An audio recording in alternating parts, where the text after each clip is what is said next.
obrigada ao Instituto pelo convite e obrigada a vocês por estar aqui, por escutar um pouquinho o que eu tenho para lhes contar sobre minha experiência na América Latina e em alguns outros países do mundo sobre o processo da proteção alternativa, verdade, que são aquelas crianças que estão afastadas das famílias e que a gente está promovendo que isso, em vez de estarem nas instituições, eles possam estar em famílias ou nas comunidades. Então, como a Tati estava contando, eu sou Carolina, sou socióloga, eu trabalho há muitos anos na área dessa proteção alternativa e, há um tempo atrás, eu sou membro do Conselho Consultivo da RELAF. A RELAF é uma rede internacional que atua maioritariamente aqui na América Latina e a ideia é apoiar os governos para desenvolver programas de acolhimento familiar ou programas comunitários, mas a ideia final é que as crianças não estejam em instituições. Tá? Vamos com a primeira live. Queria contar um pouquinho, ou que faláramos um pouquinho, sobre por que as crianças, vocês acham que perdem o cuidado das famílias. A ideia é que podamos fazer uma conversa, uma fala, que você me conte qual é a sua opinião de por que as crianças são afastadas das famílias. Qual a razão principal? Quem tem uma ideia disso? Ninguém sabe? Maus tratos. Maus tratos. Que mais? Violência. Negligência. Violência física, psicológica. Impossibilidade da mãe de cuidar. Falta de rede de apoio. E vocês acham que isso é igual em todo mundo? Sim? Não? Ah?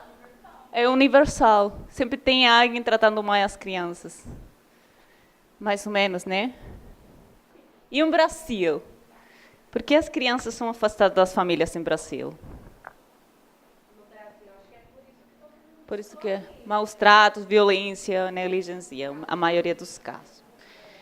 Tá, mesmo assim, vocês estão certos, não? A verdade é que ser criança é ser vulnerável. As crianças precisam do cuidado dos adultos, da comunidade. Elas não podem cuidar-se sozinhas, né? Então, já estamos falando de uma fase na vida em que são vulneráveis, que todos fomos vulneráveis.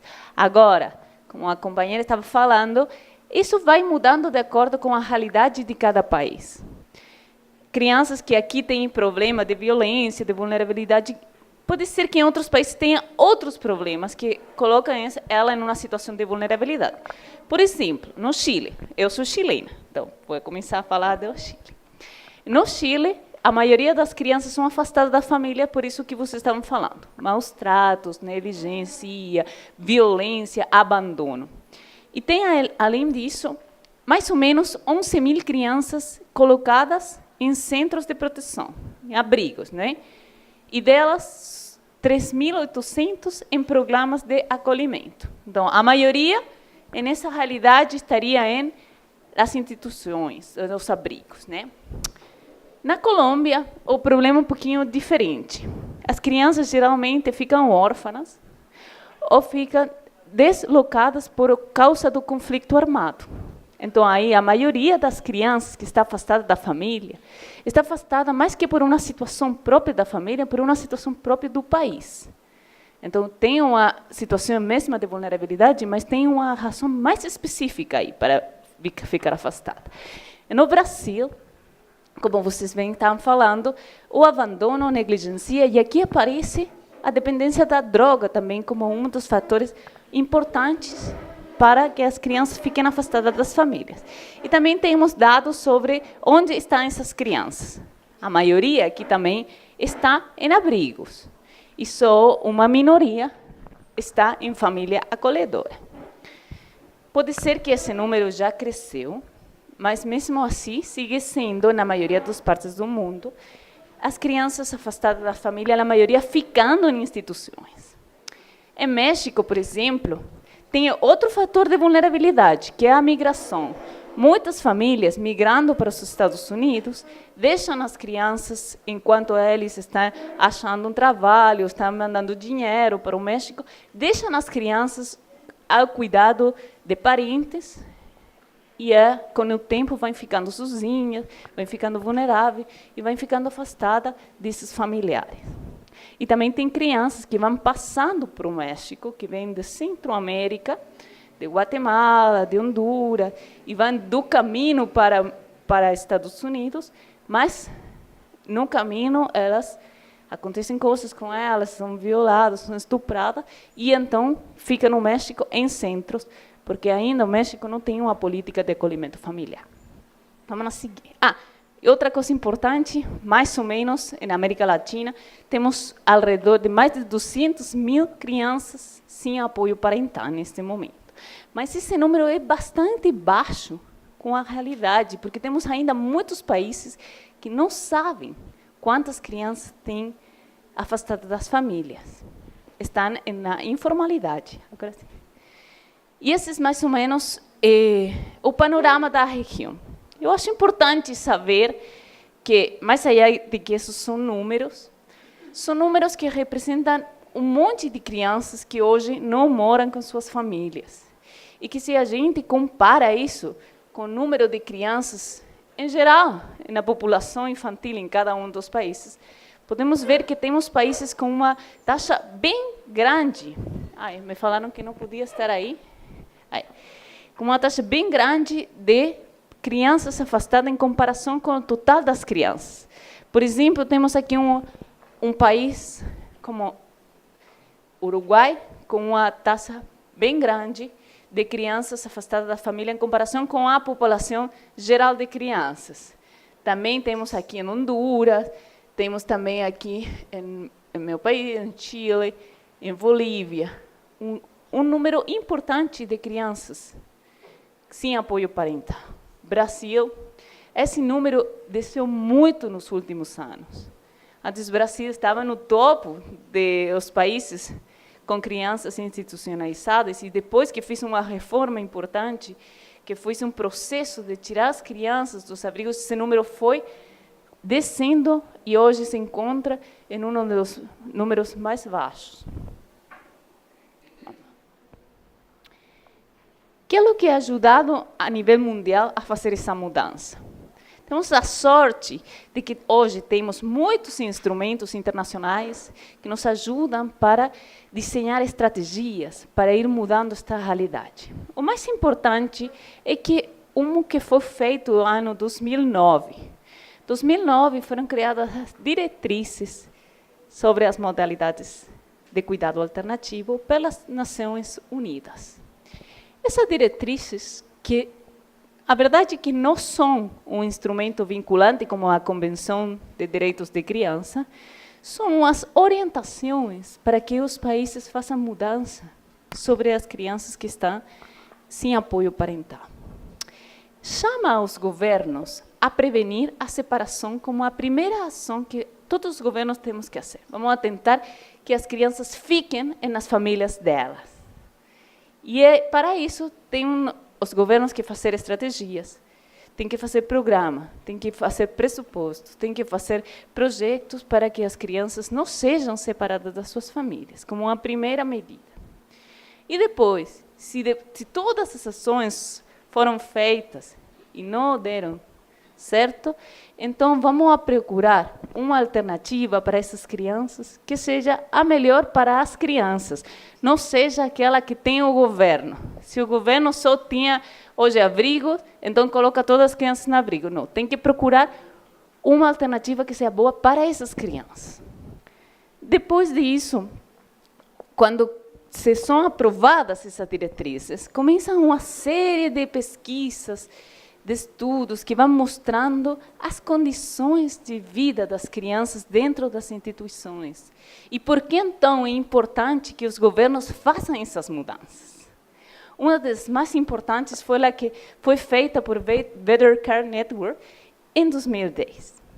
Eles fizeram uma avaliação dos abrigos de todo o mundo e a primeira coisa que determinaram foi que não é possível saber quantas crianças não têm apoio parental? Porque tem muita na informalidade. E muitos países ainda não conseguem um sistema de informação para essas crianças. Então, a primeira coisa que precisamos para saber como melhorar a situação dessas crianças, é saber quantas são, onde estão e como estão. Então, isso promoveu no mundo inteiro uma série de pesquisas sobre as condições da vida das crianças. Uma foi feita também pela Unicef. Eles mostraram que mais ou menos 2 milhões de crianças estavam vivendo hoje em orfanatos. E elas chamaram assim porque elas falaram que muitas dessas crianças não sabiam onde estavam as famílias delas, estavam totalmente em situação de abandono. E, em geral, na maioria dos países do mundo, a atenção residencial era a resposta de todos os governos. A maioria das crianças ainda estão institucionalizadas, em abrigos e não em formas alternativas de proteção. E o problema era que todos os relatórios mundiais mostravam que uma criança, quando é afastada da família, tem muita mais probabilidade de ser vulnerada novamente, de sofrer mais violência.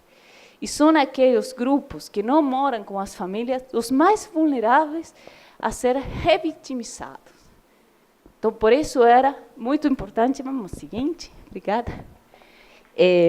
Era muito importante promover cuidados alternativos de tipo familiar.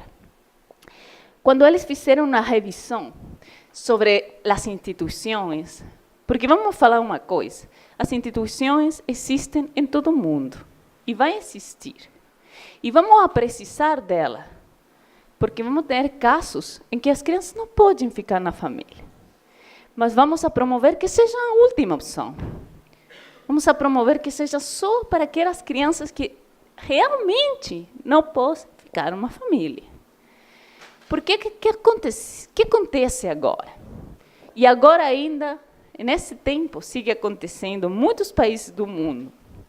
O primeiro é que muitas crianças que estão em cuidado alternativo não sabem por que estão em cuidado alternativo. Você vai para um abrigo, para uma instituição, e pergunta a uma criança por que está aqui, e não sempre, dependendo do país, né? Mas na maioria das vezes eles não sabem, nem por quê, nem quanto tempo. Eu, quando trabalhava no Chile, na Unicef, eu tinha que ir a visitar a criança em proteção e criança em conflito com a lei. A criança em conflito com a lei sabia perfeitamente quanto tempo estava aí, quanto tempo que dava para sair, por que estava aí, conhecia a lei totalmente, seus direitos totalmente, você ficava assim, nossa, e um curso de direito penal pela criança. Você vai para a proteção, essa criança não sabia seus direitos, não sabia por que estava aí, não sabia quanto tempo estava aí, não sabia que podia falar com um juiz, não sabia que podia pedir as visitas da família, não sabia que tinha direito a ir à escola fora da instituição. E essa criança não havia cometido crime nenhum. Estava aí por proteção, mas não tinha muito menos direito que uma criança que estava em conflito com a lei. Que as duas têm direito. Não quero falar outra coisa, né? Mas a situação das crianças em proteção foi muito abandonada pelos governos. Foi muito deixada na caridade. Foi muito deixada em mãos de privados. E foi olvidada por os responsáveis da política. Então, foi crescendo em uma lógica bem diferente que outros tipos de proteção de direito das crianças. Agora, eu acabei de chegar de Maputo e estava falando com umas crianças em instituições, não? E a primeira coisa que eu perguntei, por que vocês estão aqui? E elas falaram, porque me perdi. Todo mundo estava perdido aí. Ou ao menos, eles achavam que estavam aí porque se perderam, porque saíram de casa e não lembraram como volver para casa. Então, a primeira coisa que você fala é, nossa, a resposta para perder-se de casa é entrar no abrigo. algo está dando errado, não? Na proteção de crianças, na forma como estamos pensando a proteção de crianças. Outra coisa é que, geralmente, essa decisão de colocar uma criança ou não num abrigo é tomada sem ouvir essa criança, sem saber o que é para ela importante. Senão, como eu estava falando antes, é o que eu tenho. Eu tenho para você, para proteger, eu tenho um abrigo. E é a única coisa que eu tenho. Não preciso saber o que você está precisando, né?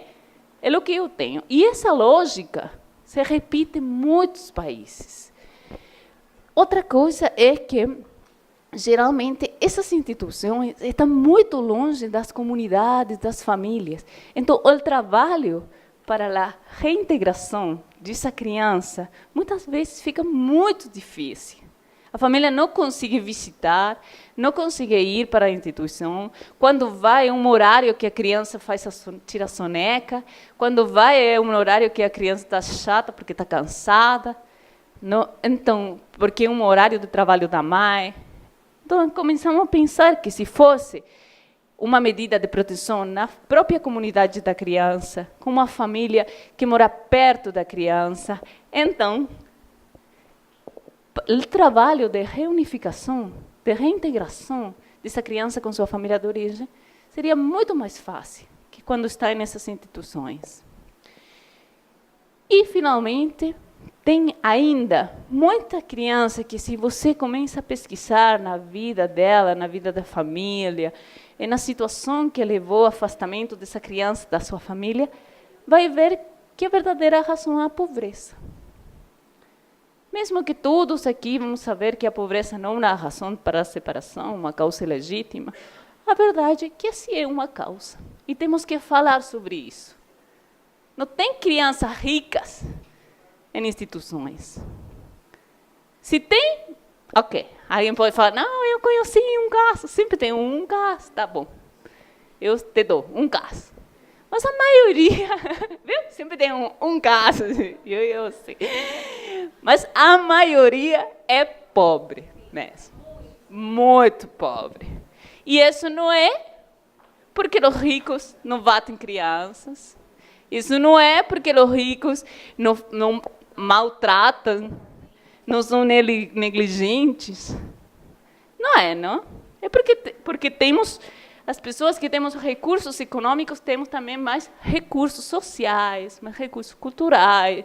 Então, se fico chateada com a minha criança, então eu passo para babá e não bato nela, não é? Ou passo também o psicólogo me ajuda, né? Mas criança, família pobre não tem recurso.